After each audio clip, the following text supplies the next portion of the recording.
Jai Hind student, welcome to English class. Students, today we will start a new topic of grammar, that is non-finite verbs.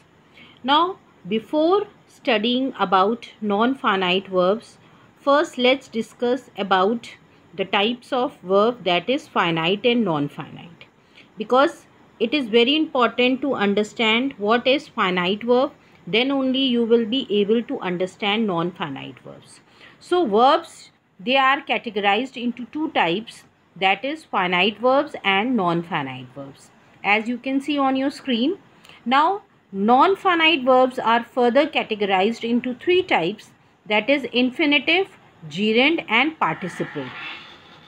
But today we'll be discussing about, the topic is your non-finite verb only, but let's have a discussion of both the verbs in this lecture. Now first let's discuss about what are finite verbs.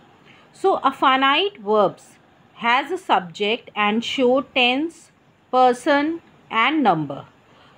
A finite verb is a verb which has a subject and shows tense.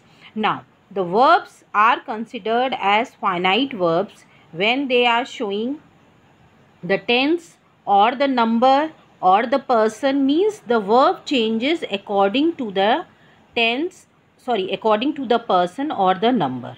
For example, I say Nana lives in Delhi. Nana lives in Thailand. Okay, now here you can see Nana is the singular. So that is, it is showing the number. Number is 1 only. Okay, subject is here, subject is Nana and the subject is only 1.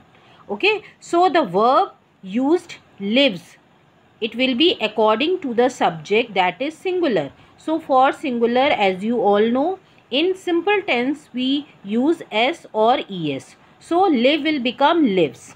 Okay, so lives describe what the subject does, that is lives is a finite verb. So here lives is a finite verb and this lives is showing the number also, the person also, whether 1 or 2, or the and the tense also, that is it is simple present tense. So I hope this finite verb is clear to you. In short, it is a verb being a verb, that is a doing verb. So they are also known as doing verbs. Finite verbs are the locus of grammatical information of gender, person, number, tense, aspect, mode and or voice. So finite verbs tells you everything. Suppose I say I live in Delhi. So live here is showing a simple present tense and I is used, and you all know when I and you is used, then no s or es is used with verb. So I will take the verb only live. So I live in New Delhi. For example, my sister lives in Mumbai. So here again my sister. So it is singular and so it will take the verb lives. A finite verb is generally expected to have a subject. For example, let's see some more examples to understand the finite verb. He painted the fence. Now here you can see he is the person, okay, that is the singular. Now painted, word painted tells you about the tense, that is a simple past tense. Okay, so you have come to know about everything. The verb is used according to the person and according to the tense. He painted the fence, that is indicating the simple past tense. I was excited about moving to Thailand. So again was is here a finite verb. Everyone wanted to go to the amusement park, but we only had 4 tickets. So again here wanted is a finite verb because it is indicating the tense. So this is a finite verb. Now let's move on to non-finite verbs. Non-finite verbs do not change their form even when the person or the person of the subject changes, nor on the tense of the sentence. So this non-finite verb is just reverse of finite verb, we can say. Okay, so non-finite verbs क्या होते हैं? The verb which has no subject, that means, and it does not show person or number or any tense. that is not reflected from the finite verb. For example, I say, I love to go to Delhi. Now, to go. Now, here to go word is not indicating any tense. Okay, it is not showing any tense.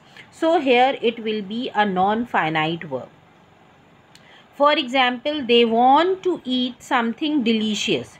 So again, to eat. Now to eat is a non-finite verb because here no tense is indicating. It is just telling you कि they want to eat something delicious. उनको पसंद है. But no tense is there. Okay. She wants to eat something delicious. Okay. So here also to eat is a non-finite verb. He wants to play football. To play is a finite verb because here again if it would be a finite verb, then it would be written like this कि he wants football. Suppose he wants football. So wants is showing what? It is showing you the tense also, simple present tense, and it is showing you the singular number also, that the person is singular. So but here it is nothing like that. He wants to play football. They want to play football. They want to eat eggs for breakfast. So no indication of tense, no person, no number, no subjects is present in non-finite verb. Now let's see the difference between finite and non-finite verb. A verb which shows time or a verb which is limited by number, person and gender of the subject is finite verb. For example, Neha writes letter, they write letters, they have written letters. So here in all the sentences you are seeing that the verb is changing according to the tense, according to the person. Okay. Now let's talk about non-finite verb. A verb that does not show time or a verb which is not limited by number, person and tense of a subject is as a non-finite verb. Raman tries to sing, we want to sing, they try to sing. Okay, so this is all about finite and non-finite verbs. Now in next lecture we will discuss about non-finite verbs in detail. Thank you students.